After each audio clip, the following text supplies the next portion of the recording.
আরামবাগ সাংগঠনিক জেলার কামারপুকুরে আলু চাষী ও ব্যবসায়ীদের জীবন জীবিকা রক্ষার্থে বিজেপির ডাকে প্রতিবাদ সভা ও পথ অবরোধ কর্মসূচিতে অংশগ্রহণ করলেন বাংলার প্রতিবাদী মুখ্য জনপ্রিয় জননেতা তথা রাজ্য বিধানসভার বিরোধী দলনেতা শুভেন্দু অধিকারী মহাশয়।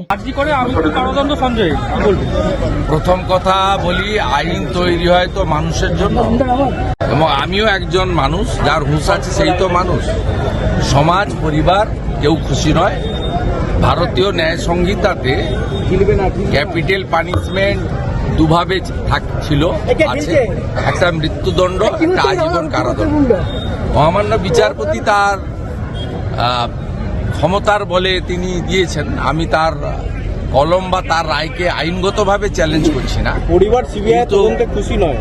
পরিবার সিবিআই তদন্তে না, আপনি তো অন্য কথা বলছেন। আজকে তো জাজমেন্ট দিয়েছে বিচারক। সিবিআই তো সঞ্জয় রায়কে মেন অ্যাকিউজড করেছে, এবং সিবিআই যে চার্জশিটটা তো আপনারা না পড়ে বায়াসড কোশ্চেন করছেন। না না, 30টা পয়েন্ট বলেছে সিবিআই, যেটা এটা অমীমাংসিত এবং আংশিক। 30টা পয়েন্ট বলেছে, যাতে আরো অনেকে যুক্ত থাকার সম্ভাবনা সিবিআই ওপেন রেখেছে চার্জশিটে।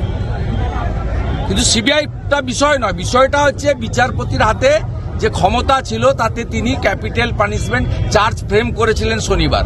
তার দুটো জিনিস ছিল, একটা হচ্ছে তিনি তাকে মৃত্যুদণ্ড দিতে পারতেন অথবা যাবজ্জীবন।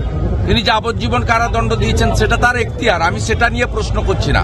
তো আমি বলি, সমাজ, জনগণ, পরিবার কেউ এই রায়ে খুশি নয়। আমি ব্যক্তিগতভাবে খুশি নয়।